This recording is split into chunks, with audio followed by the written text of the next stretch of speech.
يا أهلا وسهلا بيكم في فيديو جديد، ومعاكم محمد سامي من قناتكم لحظة حسم.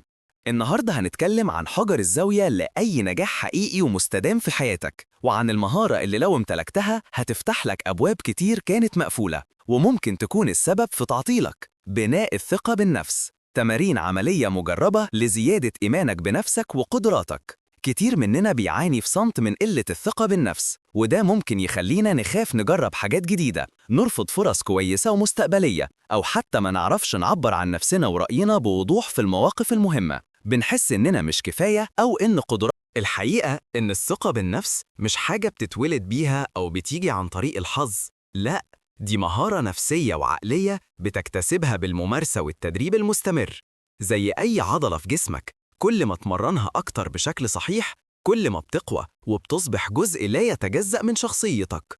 ضعف الثقة بالنفس مش مجرد شعور عابر، ده ممكن يكون ليه عواقب سلبية جدا على حياتك كلها، بيعطلك عن تحقيق. في الفيديو ده مش بس هنقنعك بأهمية الثقة بالنفس كركيزة أساسية للنجاح والسعادة، لكن كمان هنفهمك المبادئ العلمية والنفسية وراها من علم النفس السلوكي والمعرفي، وهنشاركك تمارين عملية ومفصلة وبسيطة جدا تقدر تطبقها من النهاردة عشان تبدأ رحلتك نحو بناء ثقة قوية ومتينة في نفسك وقدراتك، وتطلق العنان لإمكانياتك الحقيقية الكامنة. يلا بينا نكتشف إزاي تكون واثق بنفسك أكتر من أي وقت فات ليه الثقة بنفس مهمة جدا لحياتك؟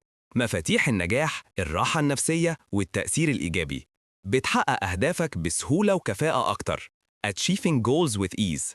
لما بتثق في قدراتك بتكون أكتر استعداداً للمخاطرة المحسوبة، وبتتخذ قرارات جريئة ومدروسة، وده بيخليك توصل لأهدافك بشكل أسرع وأكثر فعالية، لأنك مؤمن بقدرتك على تجاوز العقبات. بتحسن صحتك النفسية والجسدية. Holistic well-being. الثقة بالنفس بتقلل بشكل كبير من القلق، الاكتئاب والشك في الذات، وبتزود شعورك بالرضا، السعادة والسلام الداخلي. كمان إنها ليها تأثير إيجابي على تقليل التوتر المزمن المرتبط بالعديد من الأمراض الجسدية. بتزيد من جاذبيتك الاجتماعية. تمارين عملية ومبادئ نفسية مجربة لزيادة إيمانك بنفسك.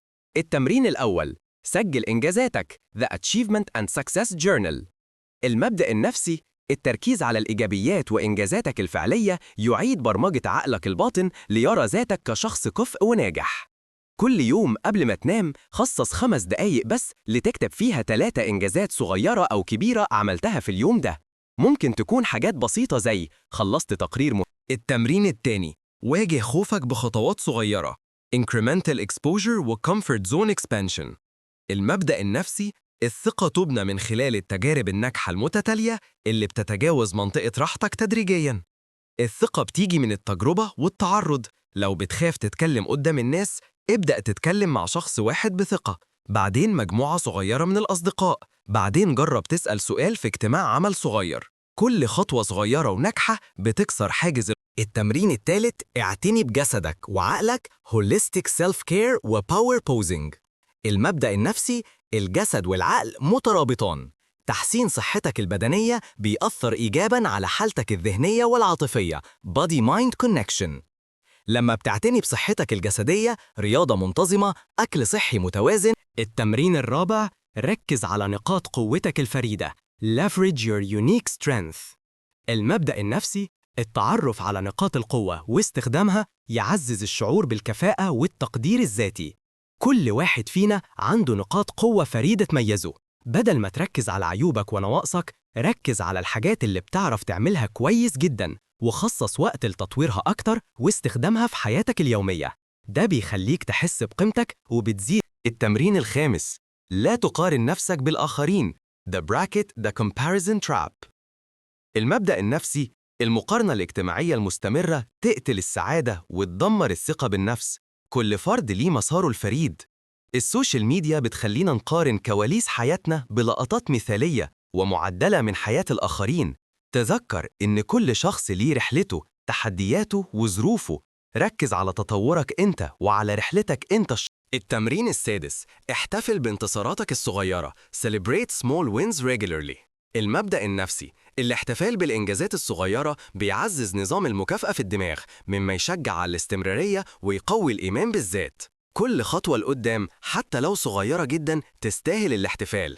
الاحتفال بيعزز السلوك الإيجابي وبيديك دافع. الخلاصة، الثقة بالنفس هي رحلة مستمرة من الاكتشاف والتطور، ولسه وجهة نهائية. تذكر، بناء الثقة بالنفس محتاج صبر، استمرارية ومحبة لذاتك. ابدأ بتطبيق تمرين واحد بس من دول كل يوم أو كل أسبوع، وشوف إزاي حياتك هتتغير للأحسن، وهتحس بقوة داخلية متزايدة وقدرة على تحقيق ما كنت تعتقده مستحيلاً. أنت تستحق أن تؤمن بنفسك وتعيش حياة بملء إمكانياتك. يا رب يكون الفيديو ده ألهمكم وبدأ يفتح أفكار جديدة. شاركنا في التعليقات إيه أكتر تمرين هتجربه